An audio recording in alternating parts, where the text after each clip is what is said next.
সুপ্রিয় শিক্ষার্থীবৃন্দ এবং আমাদের অনলাইন ক্লাস যারা দেখছো সকলকে আসসালামু আলাইকুম ওয়া রাহমাতুল্লাহি ওয়া বারাকাতুহু। আমরা আজকে ইকবালপুর ইসলামী আলিম মাদ্রাসার আলিম শ্রেণীর জন্য একটি আইসিটি বিষয়ে একটি অনলাইন ক্লাস তৈরি করব। আমরা এর পূর্বে যে ক্লাসগুলো ধারাবাহিকভাবে নিয়েছিলাম সেগুলোতে একটু আলোচনা করে আমরা আজকে ক্লাসে আসবো। আমরা এর পূর্বে আলোচনা করেছিলাম ফ্লোচার্ট নিয়ে, আলোচনা করেছিলাম অ্যালগরিদম নিয়ে। আমরা তারই ধারাবাহিকতায় আজকে আমরা প্রোগ্রামিং বিষয়ে আমি ব্ল্যাকবোর্ডে একটি প্রোগ্রাম লিখেছি। এটা লেখার একটা কারণ হচ্ছে প্রোগ্রাম রচনা করার জন্য আমাদের এই পূর্বে যে ধারণাগুলো দরকার সেই ধারণাগুলোর প্রাথমিক আলোচনা আমরা আজকে করব। প্রিয় শিক্ষার্থীবৃন্দ, আমরা জানি যে প্রোগ্রাম রচনা করার প্রয়োজন হয় কখন? যখন আমাদের সামনে কোনো সমস্যা আসে, সেই সমস্যার সমাধান করার জন্যই প্রোগ্রাম। এক ধরনের সমস্যা সমাধানের জন্য একটি প্রোগ্রাম রচনা করলে সেই প্রোগ্রাম দিয়ে আমরা হাজারো সমস্যার সমাধান করতে পারি। অথচ আমাদেরকে রচনা করতে হবে একটি প্রোগ্রাম, যে প্রোগ্রামে ওই সমস্যার সমাধান হবে যা এইরকম হাজারো সমস্যার সমাধান করতে পারবে সেই প্রোগ্রামটি। কারণ প্রোগ্রামটি শুধুমাত্র ওই স্ট্রাকচারের সমস্যা সমাধান করার জন্যই রচনা করা হয়েছে। ধরো আমরা যদি একটা প্রোগ্রাম রচনা করি যেখানে আমরা বড় অথবা ছোট যে কোনো সংখ্যার যোগফল নির্ণয় করব। আমরা যদি প্রোগ্রামটাকে যোগফল নির্ণয় করার জন্যই শুধু রচনা করে থাকি, তৈরি করে থাকি, তাহলে এই প্রোগ্রামটা আমাদেরকে দুটি সংখ্যা অথবা দুইয়ের একাধিক সংখ্যা অথবা এর বহু সংখ্যার যোগফল নির্ণয় করে দিতে পারবে।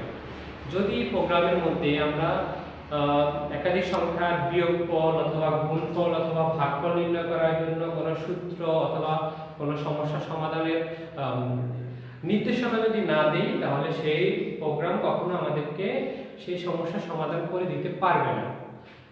তোমরা হয়তো মোবাইল ইউজ করো, অ্যান্ড্রয়েড মোবাইলে আমরা দেখি অনেকগুলো অ্যাপস আছে। এই অ্যাপসগুলো কিন্তু এক একটা প্রোগ্রাম। যেমন আমরা মেসেঞ্জার ইউজ করি, এটা একটা প্রোগ্রাম।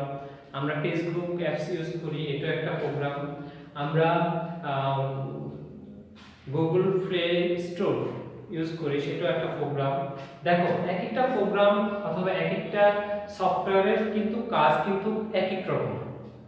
আমি যদি প্লে স্টোরের কাছে যদি ফেসবুকের মতো সেবা আশা করি অথবা সেখান থেকে যদি প্লে স্টোরকে যদি ফেসবুকের মতো ব্যবহার করতে চেষ্টা করি, তাহলে কি কখনো হবে না। কারণ প্লে স্টোর তার নিজস্ব একটা সেবা দেওয়ার জন্যই সে নিজেকে তৈরি করেছে, তার যারা ডেভেলপার তারা অথবা একজন প্রোগ্রামার। আর ফেসবুক একটা সোশ্যাল মিডিয়া, সেটাও তার প্রোগ্রামাররা অথবা তার ডেভেলপাররা তাকে তৈরি করেছে নির্দিষ্ট কিছু সেবা প্রদান করার জন্য। তাহলে আমরা যে ফ্লোচার্ট এবং অ্যালগরিদম শিখেছি, সেটা হচ্ছে একটা সমস্যা আমার সামনে উপস্থিত, অথবা আমি একটা সেবা দেব, সেই সেবাটার জন্য আমি একটা প্রোগ্রাম রচনা করব। তাহলে কি করতে হবে? আমাকে নির্দিষ্ট করতে হবে যে আমি আসলে এই প্রোগ্রাম দ্বারা কি সেবা আশা করি অথবা কি আশা করি এই প্রোগ্রাম থেকে। তাহলে সেটা আমি প্রথমে যখন আমার ভাষায়, নিজস্ব ভাষায় লিখবো ধাপে ধাপে একটার পর একটা, সেটা হচ্ছে অ্যালগরিদম। তো আমরা তোমাদেরকে বলেছি যে অ্যালগরিদম হচ্ছে আমি মাদ্রাসা যাওয়ার জন্য যে ঘর থেকে বের হওয়া থেকে শুরু করে মাদ্রাসা যাওয়া পর্যন্ত যে প্রক্রিয়াগুলো আছে, এটাই হচ্ছে ধাপে ধাপে এটা লেখা নামে হচ্ছে অ্যালগরিদম। এবার এই অ্যালগরিদমকে যখন আমরা নকশার মতো চিত্রের মাধ্যমে প্রকাশ করব, তখন সেটা হবে কি? ফ্লোচার্ট।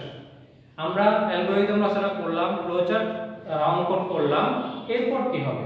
এরপর আমাদেরকে প্রোগ্রাম রচনা করার জন্য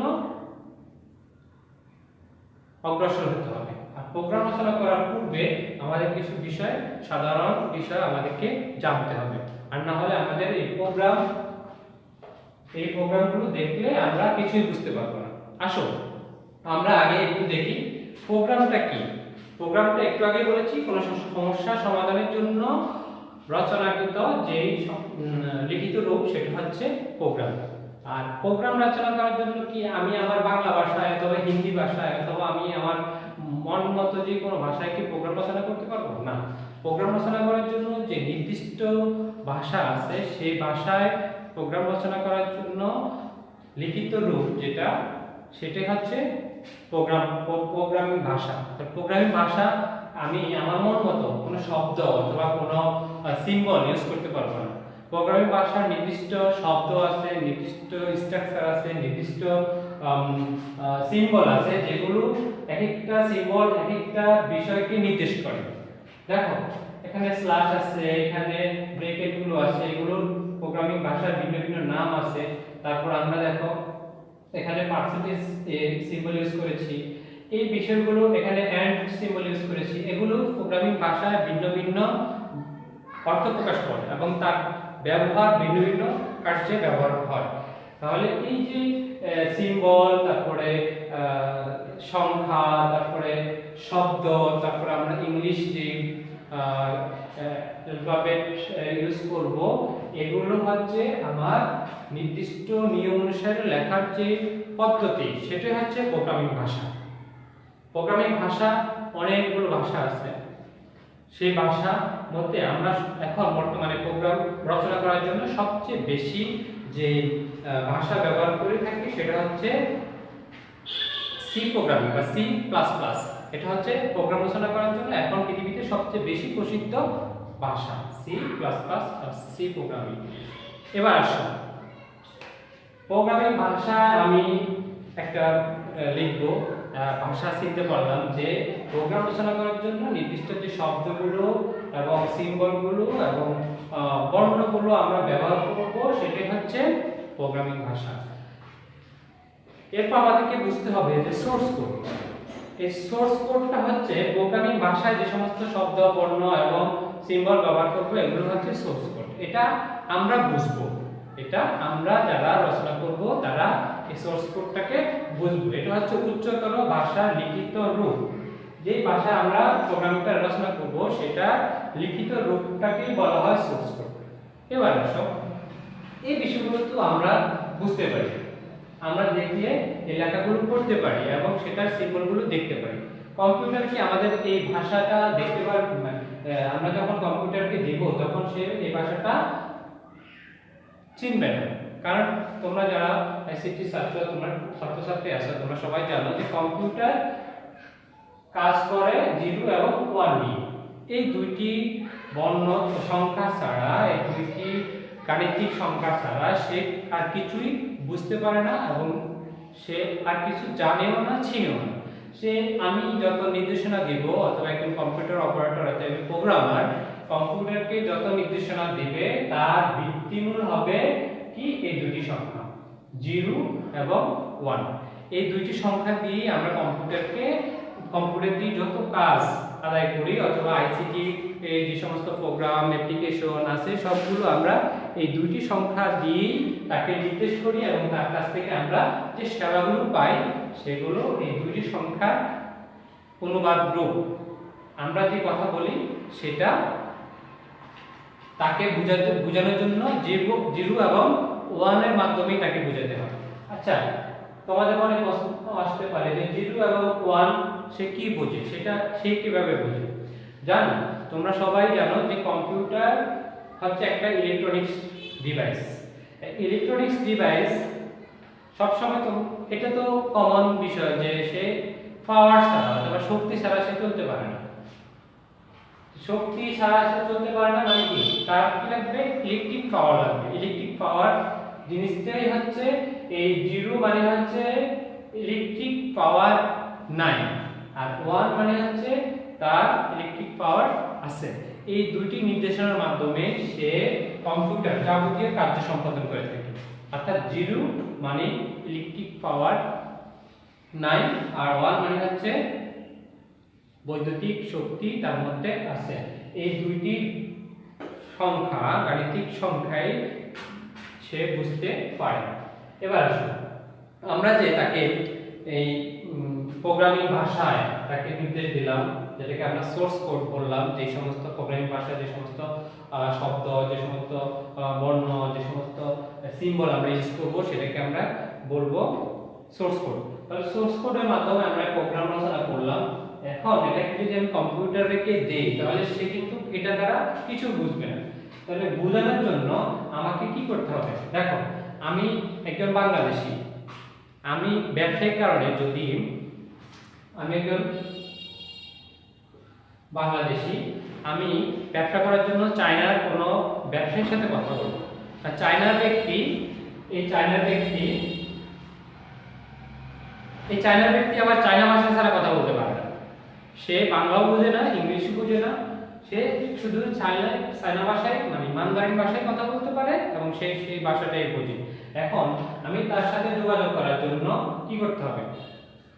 আমি তার সাথে যোগাযোগ করার জন্য তৃতীয় একজন ব্যক্তিকে নির্ধারণ করতে হবে যে আমার ভাষা বাংলা একটু কি করে বোঝে, আবার সে মান্দারিন ভাষা জানে। তাহলে এমন একজন ব্যক্তি মাঝখানে আসতে হবে যে কি করবে, অনুবাদ করে আমার বাংলা ভাষার কথা চায়না ভাষায় সে অনুবাদ করে দেবে। এটাকে বলা হয় অনুবাদক।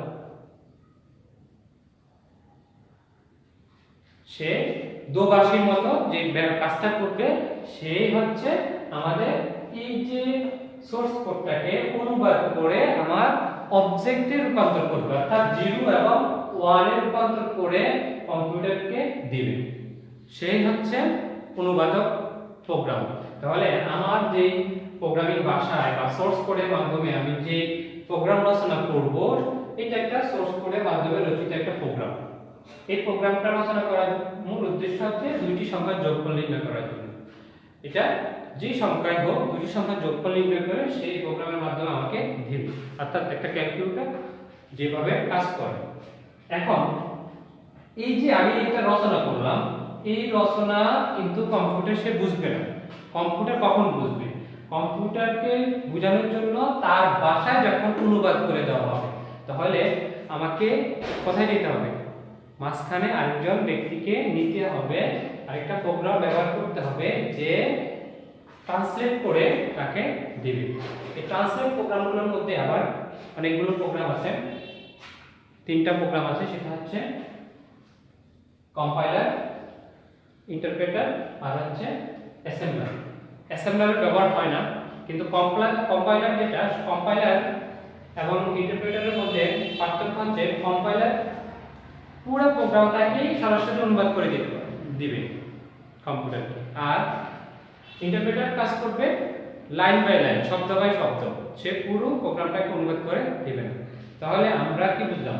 আমরা বুঝতে পারলাম যে আমাদের সোর্স কোডে লিখিত যে প্রোগ্রাম, সেই প্রোগ্রামকে যদি আমরা কম্পিউটারকে নির্দেশনা পর্যায়ে নিতে হয়, তাহলে আমাদেরকে কি করতে হবে? মাঝখানে আরেকজন ব্যক্তিকে আনতে হবে, যেমনি ভাবে আমার এবং চায়না ব্যক্তির মাঝে কথা বোঝানোর জন্য অথবা যোগাযোগ নিশ্চিত করার জন্য অনুবাদকারী একজন ব্যক্তি দোভাষী অবস্থান করে, তেমনি ভাবে আমার লিখিত যে প্রোগ্রাম, যে নির্দেশনা, সেই নির্দেশনাকে কম্পিউটারকে বোঝানোর জন্য অথবা তার কাছ থেকে সেই কাজ আদায় করার জন্য মাঝখানে কাটাকে লাগবে, কম্পাইলারকে লাগবে। কম্পাইলার তোমার কি করবে?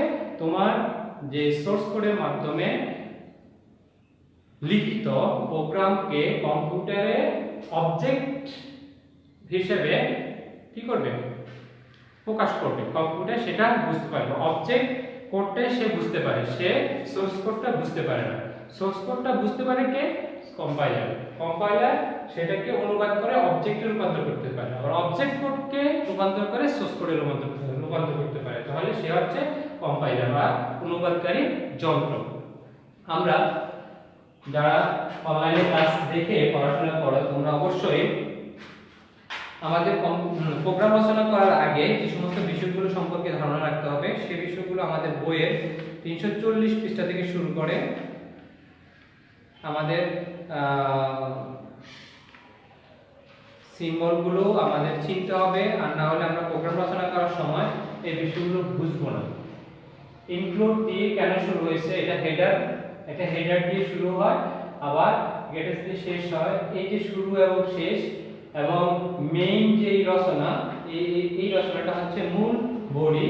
এখন এই বিষয়গুলো আমাদেরকে যদি চিনতে হয় তাহলে অবশ্যই আমার বইয়ের সহযোগিতা নিতে হবে। বইয়ের 340 থেকে শুরু করে আমরা যে সিম্বলগুলো আছে তালিকা দেখো, এই বিষয়গুলো তোমরা বাড়িতে অবশ্যই বই দেখে এগুলো শিখতে হবে। তারপর আমরা একটা প্রোগ্রাম রচনা করার সময় যখন লিখবো তখন তোমরা সিম্বলগুলো অথবা একটা ক্যারেক্টারগুলো তোমরা বুঝতে পারবে। আশা করি তোমরা বাড়িতে প্রোগ্রাম রচনার জন্য যে সমস্ত সিম্বল এবং শব্দ অর্থাৎ সোর্স কোড ব্যবহার হয় সেই সোর্স কোডগুলো তোমরা অবশ্যই একবার দেখে নেবে। তাহলে আমরা পরবর্তী ক্লাসে এই প্রোগ্রামটারে আমরা কিভাবে কাজ করে, একটা প্রোগ্রাম একটা নির্দেশনা সে কিভাবে কাজ করে সেই জিনিসটা আমরা যখন আলোচনা করব তোমাদের বুঝতে সুবিধা হবে। আমরা একটা প্রোগ্রাম রচনার জন্য যে ধাপগুলো যে পদ্ধতিগুলো আছে সেই পদ্ধতি প্রোগ্রামিং রচনা পর্যন্ত এসেছি। আমরা পরবর্তী ক্লাসে একটা প্রোগ্রাম রচনা করব। তাহলে রচনার পূর্বে আমাদের কি করতে হবে, একটা সমস্যা চিহ্নিত করতে হবে, সমস্যাটাকে সমাধানের জন্য ধাপে ধাপে কি করতে হবে, অ্যালগরিদম করতে হবে। অ্যালগরিদম করার পরে আমরা এটাকে ফ্লোচার্ট মানে অঙ্কন করতে হবে। যে ধাপগুলো আমি রচনা করছি সেই ধাপগুলোকে চিত্রের মাধ্যমে দেখাতে হবে। চিত্রের মাধ্যমে দেখানোর পরে সেই ফ্লোচার্ট এবং অ্যালগরিদম অনুযায়ী আমাকে সোর্স কোডের মাধ্যমে একটা প্রোগ্রাম রচনা করতে হবে। তাহলে সোর্স কোডগুলো আমাদেরকে চিনে তারপর প্রোগ্রাম রচনায় হাত দিতে হবে। তাহলে আমরা যখন প্রোগ্রাম রচনা করব তখন তোমাদের জন্য এই কমেন্ট মানে নির্দেশগুলো যে ভাষা এবং যে সোর্স কোডগুলো ব্যবহার হবে সেই সোর্স কোডগুলো তোমরা বুঝতে পারবে। আশা করি তোমরা পরবর্তী ক্লাসে অনলাইনে বসার আগে অবশ্যই তোমরা প্রোগ্রামিং এর যে সোর্স কোডগুলো তোমাদের বইতে তালিকা করে দেওয়া আছে, একপাশে তোমাদের সিম্বলগুলো আছে, পাশাপাশি সেটা কি কাজ করে সেই জিনিসটা দেওয়া আছে। তো আজকে এই পর্যন্তই, পরবর্তী ক্লাসে দেখা হবে। আল্লাহ হাফেজ, আসসালামু আলাইকুম।